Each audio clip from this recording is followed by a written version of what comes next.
os pés não podem ser esquecidos, não, Algumas pessoas pensam até em usar um calçado assim mais ventilados, chinelos, rasteirinhas, né? Mas mesmo assim é necessário ter alguns cuidados. E quem vai dar essas dicas pra gente é o Magno Brás, que está aqui com a gente. E acredite que quem cuida dos pés não é o pediatra, é o podólogo. Foi fraca essa piadinha, não foi?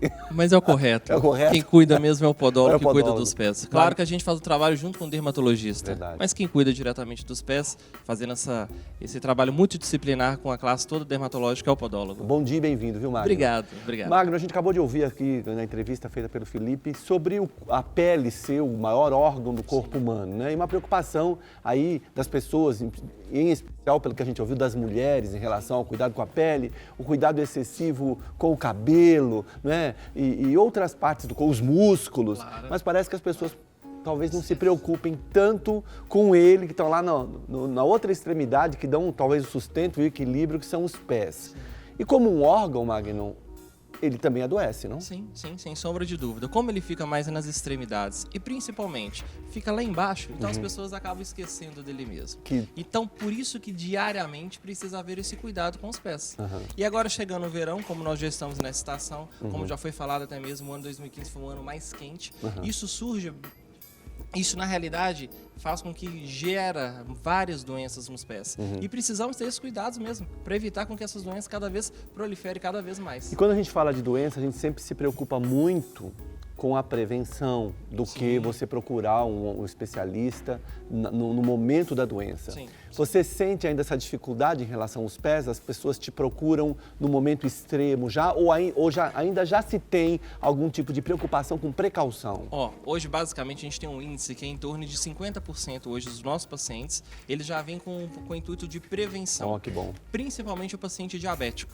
O diabético, na realidade, ele já é um paciente que o próprio endocrinologista já vai falando para ele, já precisa ter esse cuidado diretamente com os pés. Então ele já faz esse tratamento de prevenção. Então faz tratamento preventivo para evitar qualquer complicação que vai dando nos pés deles. Entendi, é importante isso. Sim. Me fala um pouquinho sobre o banho, né? Porque a mesma preocupação em secar o cabelo, secador, eu acho que o cuidado começa na própria lavagem e secagem dos pés. Sim. Diariamente a gente precisa fazer uma higienização dos pés. E para isso, por exemplo, no nosso próprio banho, nós começamos a fazer a nossa higienização desde o couro cabeludo. E a gente deixa os pés para fazer a última higienização do nosso corpo. E no nosso banho, no nosso próprio banho, o ideal, quando nós fazemos aquele nosso trabalho todo secular, a gente trabalha em torno de 8 horas por dia, no final do dia a gente fazer então uma higienização dos pés com sabonete antibactericida. Existe vários hoje aí no mercado, várias marcas, mas o ideal é que seja um sabonete antisséptico, porque aí possa fazer uma higienização ideal dos próprios pés. Magno, você fala isso no próprio banho? No próprio banho. No próprio banho, o ideal, tio Lu, é o que acontece? É a gente deixar, por exemplo, um sabonete antisséptico, deixar até mesmo uma bucha separada. Isso especificamente quem tem uma micose nos pés, que nós vamos falar um pouquinho dela depois, como também até uma escovinha de dente infantil de cerdas macias. Por quê? Essa própria escovinha de dente nós vamos fazer higienização nas próprias unhas ali, quando a gente está no próprio banho. Claro que nós precisamos ter o cuidado de não cair. Então, se for uma pessoa um pouco mais idosa, uma pessoa que tem uma deficiência maior de locomoção, coloca o pezinho em cima do banquinho, mas ali próprio ele consegue fazer a própria higienização dos pés. Então, essa bucha também tem que deixar ela separada. Sabe essa bucha vegetal que dá nas árvores aí, que a gente encontra no sítio? Pega ela, deixa corta um pedacinho dela e deixa ela separada lá no box. Então você vai ter um sabonete, por exemplo, que pode ser de várias marcas, pega um sabonete antibactericida, pega a bucha, pega uma escovinha de dente e deixa ali no próprio ambiente, no próprio box. Toma o banho normal e no próprio ali no final do banho, vem e faz a higienização dos Magno, pés. precisa se criar esse hábito, né? Sim. O difícil é que o próprio paciente ele reclama isso pra gente, Magno, mas é um pouco complicado. Mas sabe o que acontece? Vira hábito. Quando a pessoa começa a fazer isso, já cria um hábito que depois ela nem consegue ficar mais sem. Então é bem legal. Isso previne doenças. Falando em doenças, elas devem acometer os nossos pés também. Eu sei que você trouxe algumas fotos, eu gostaria que você comentasse com a gente sobre essas doenças, sobre os perigos, né, e sobre os cuidados que a gente deve ter. Olha para vocês verem, essa primeira foto aí, isso já coloca pra gente o corte que nós precisamos fazer nas unhas. Uma coisa bem legal, tio Uli, o que acontece? As unhas devem ser cortadas sempre no ângulo de 90 graus. Mas para entender melhor, as unhas devem ser cortadas sempre quadradas. Quando você vem cortar a unha, por exemplo, no ângulo redondo, a tendência dela é cada vez encravar mais a lateral. Pode mostrar, se você quiser levantar, Magno, Isso. fica à vontade. Então aqui, olha para você ver, ó. Volta aquela foto, por favor. Consegue voltar? Isso. Se a gente ver aqui, ó, essa foto que vocês conseguem visualizar aí, então tá vendo que ela tá cortada num ângulo ali de 90 graus. Então essa extremidade que fica aqui na ponta não deixa ela encravar. Essa que deve ser o corte certo. Quando a gente fala o ângulo de 90 graus, que a gente vê em muitos livros de dermatologia, automaticamente vem no ângulo 90, que faz esse ângulo de 90 graus. Então, sempre cortar ela quadradinha. A própria foto mostra isso. Magno, mas as pessoas às vezes têm o costume de cortar arredondadamente, né? Uma coisa que a gente precisa respeitar é a morfologia da unha. Tem pessoas, por exemplo, que são magras ou pessoas até mesmo obesas, que ela a vida toda já teve aquela unha redonda. Magno, eu vou mudar agora? Não precisa, porque você já tem a sua morfologia do dedo e aí da própria unha. Adaptado com aquele formato. Perfeitamente. Então, não precisa. Se você até mesmo mudar, muitas das vezes vai piorar. Aí vai gerar uma onicocriptose ali. Então, o ideal seria, desde o começo, já com a criança acostumada desse formato. Sim, e sempre cortar. Evitar de cortar os cantinhos, vocês podem ver aqui na própria foto, sempre cortar ela sempre quadrada, deixando um pouquinho ela para fora, não deixando ela muito grande. Deixa um pouquinho para fora que ela não entra na prega ali. Perfeito. Tem mais fotos ali, vamos ver? Vamos. Vamos ver a próxima. Então, essa foto, Tíulo, olha para você ver, ó. Aqui nós estamos mostrando diretamente uma patologia que nós chamamos, que as duas parecem muito, que é a rachadura e a fissura. Existe uma diferença entre as duas, que a rachadura ela é mais superficial e a fissura ela é mais profunda. Já mais profunda. De acordo com essa foto, a fissura ela já atinge a segunda camada da pele, então ela sangra. Então, nesse estado, por exemplo, a pessoa já começa a sentir dor porque já está sangrando. Aí nós temos que entrar, por exemplo, com um tratamento aqui de fechar essas fissuras, que aí a gente usa um creme específico, uma pomada específica, fecha e depois a gente entra com o processo todo de hidratação. No verão, a tendência do pé é ficar sempre mais ressecado, porque você usa mais rasteirinha, então você ficou o pé sempre para fora, mais exposto. Então, o objetivo é o quê? Sempre promover essa hidratação. E essa hidratação sempre precisa ser realizada 2 vezes ao dia, de manhã e à noite, após a higienização. E essa hidratação é com os cremes normais que a pessoa usa para outras partes do corpo ou não? Ou existe algo específico? Vamos lá, existe sim. O que acontece? Na nossa pele, como foi explicado pelo Dr. Bruno, o que acontece? A nossa pele, na realidade, é uma pele bem extensa e lá na região plantar, que é a região de baixo dos pés, é uma camada mais espessa. Nessa camada, ela precisa haver, então, uma hidratação profunda, uma hidratação que penetre mais na pele. E hoje no mercado existem alguns cremes específicos que promovem essa hidratação. Se você não tiver, por exemplo, não quero comprar esse creme, pode utilizar outro? Pode, não tem importância. Só que automaticamente não vai gerar uma hidratação tão profunda como seus pés merecem. Aproveitando, Magno, que você falou sobre fissura e rachadura, né? Obviamente a fissura já é a coisa mais grave, precisa de uma intervenção e tal. Mas eu tenho visto que as mulheres, quando têm esse problema só da rachadura, têm usado esses aparelhos, até mesmo elétricos, né? Funciona como se fosse uma lixa, uma lima. Isso é proveitoso? Como é? Então, Tíulio, o que acontece? Não é o ideal. Porque precisamos entender da seguinte forma. A nossa pele já tem um tecido natural dela que ela já faz a própria regeneração celular. Então, essa troca de células. Quando você faz esse processo químico, na realidade, mecanicamente, então isso vai fazer com que você agride mais a sua pele. Você pode pegar uma camada que está ali recém-formada, né? Muito bem. Então, o ideal é que faça, por exemplo, uma vez por semana, você pode fazer o processo de esfoliação. Magno, vamos fazer então o processo de esfoliação com os cremes específicos, com esfoliantes. Evita de passar aquele processo todo. Já seja tão brusco. Muito bem. Alguns casos específicos, aí quando a gente chama de uma hiperqueratose, que é aquela famosa calosidade que tem nessa região toda aqui do calcânio, aí sim nós temos que fazer mecanicamente. A gente retira aquele processo todo e entra com o processo de hidratação. Mas se for uma coisa bem branda, só no processo de, até mesmo só de rachaduras, de ressecamento, só entrar com o processo de esfoliação e hidratação. Perfeito. Vamos ver mais fotos? Vamos. Então, essa outra aí mostra claramente pra gente, Uli, olha pra você ver, o processo de calosidade. Isso aqui a gente tá pegando então uma região plantar, que é uma região debaixo dos pés. Aqui você vê uma calosidade na região do calcânio, que nós falamos agora, como também aqui, ó, nessas regiões metatarsiânicas, que é essa parte superior aqui do pé, mas a parte de baixo dele, pro pessoal entender melhor. E Magno, isso pode ser gerado por quê? Por excesso de ficar numa posição, calçado? Perfeito. Perfeito, mas lembre-se que a calosidade ela é provocada pelo atrito constante na mesma região.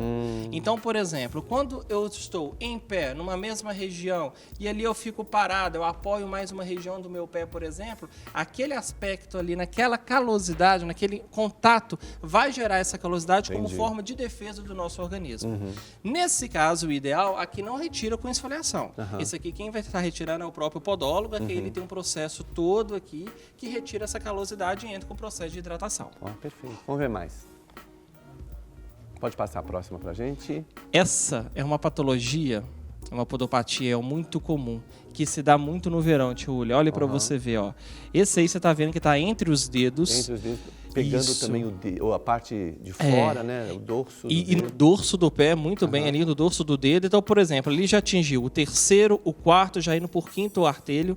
Então, ali a gente chama de uma tinha interdigital. Popularmente chamando, é a famosa frieira. É a frieira. A frieira. Nesse caso aí, é um caso mais extremo que nós já colocamos, para o pessoal ter uma visualização melhor. Só que a frieira começa com aquela simples fissura que dá ali no quinto dedo. Já viu quando você vai assim para a praia? Isso! Você vai para a praia, você vai no clube, você não enxugou os pés, chegou, você vem com aquela frieirinha, com aquela rachadura. Isso é decorrente por excesso de umidade, não? Vamos lá. O fungo ele gosta de ambientes quentes e úmidos para ele sobreviver. Então, se você deixa ali uma umidade, aquele local ali ele fica sempre espremidinho ali. Então, ali e você tem uma falta de higienização, que você tem um contato com o fungo, automaticamente ele vira um processo de proliferação natural. Se você entra já com o processo só de secar esse local, tio Uli, isso ali acaba com certeza. Olha só. Antes de chegar nesses casos mais extremos. Esse caso mais extremos, automaticamente, a gente tem que colocar algumas soluções antifúngicas no local, topicamente, que a gente consegue uma solução. Agora, quem tem uma tinta interdigital, o ideal, por exemplo, para estar acabando com a famosa frieira, é só fazer o processo de higienização natural. Pega um sabonete antibactericida, antisséptico, e vem e coloca ali naquele local e faz o processo de higienização. Magno, a gente fica pensando de como a gente toma banho, né? Você enxuga tudo e parece que daqui para baixo você deixa que seque sozinho. Né? Muitas não vezes é correto. Aquela preguiça ou a falta de hábito de enxugar os pés entre os dedos é uma possível causa desse essa lugar é a causa, úmido. Com certeza, essa é a causa específica. Uma coisa interessante, secou todo o corpo, está ali no seu banheiro, depois que você tomou banho, senta ali na beirada da cama, levanta os pés e pode até mesmo, tio Uli, soprar entre os dedos. Tem pessoas, por exemplo, alguns pacientes específicos que vêm que gostam de colocar o secador, sabe? Tem uma dificuldade maior, alguns idosos. Pode secar com o secador? Pode, mas não diabético é recomendado, porque o secador ali, na realidade, ele pode ficar muito quente e pode queimar ali a pele do paciente. Esses pacientes começam a perder a própria sensibilidade. Então, o ideal próprio, levanta o pé e sopra. Sopra ele no local, depois que você passou a toalha, que você vai ver que ele seca naturalmente. Nós tivemos aqui um médico, um oncologista, falando sobre câncer de pele. E ele disse que ele tem o costume de, quando examina o paciente, examinar ele inteiro. Inclusive, pede para o paciente tirar os pés, tirar a meia, o sapato, entre os dedos. E muitas vezes essas feridas, né, que caracterizam o câncer, é identificado, às vezes, no meio dos dedos do pé. Sim. O paciente, na realidade, que tem um CA, então um câncer, especificamente a imunidade dele, tio Uli, já fica uma imunidade muito baixa. Então, com isso, a proliferação ali de micoses nas próprias unhas, como também interdigital, uma micose plantar, isso tudo pode, na realidade, proliferar facilmente. Então, sim, o que o médico está fazendo é totalmente certo e tem que fazer isso mesmo. Exame completo mesmo. Pode ser identificado nos pés. Sem sombra de dúvida. Vamos ver mais fotos? Vamos ver. Vamos. Essa é especificamente a onicomicose. Então, olha para vocês verem. Se vocês olharem essa foto, aí no próprio dedão, no hálux, aí a gente vê claramente, foi cortada ali a parte distal da unha, mas você vê nitidamente ali uma onicomicose, que é a micose das unhas. A gente vê pelo aspecto clínico ali, ela é um aspecto mais amarelado, ela tem ali um processo de descamação, ela tem ali um processo de maceração debaixo da unha. Então, esse processo, clinicamente ali, ó, a gente consegue fazer esse diagnóstico e entrar todo com o processo ali depois de acabar de tirar todos aqueles fungos e eliminar ele por completo. Essa foto causou até arrepio na nossa câmera woman, a Jéssica, aí arrepiou, né, Jéssica?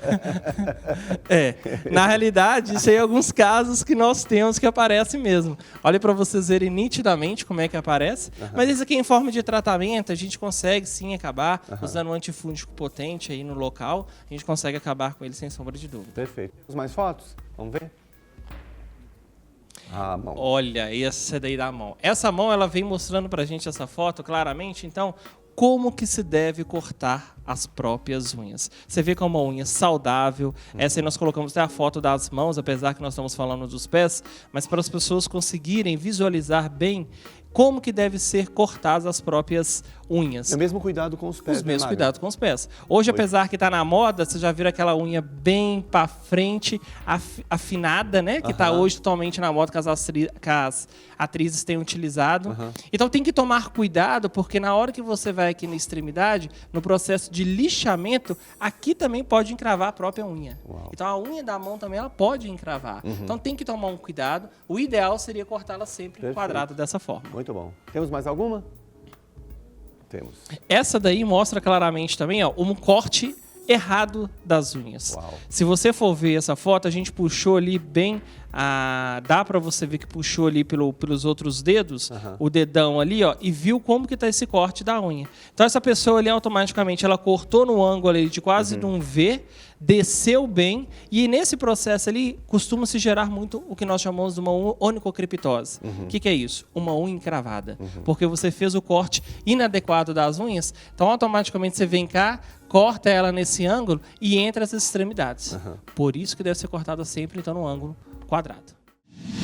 Para receber todas as novidades do canal, inscreva-se e se curtir o vídeo, clique em gostei. Aproveite para acompanhar a Rede Super nas redes sociais.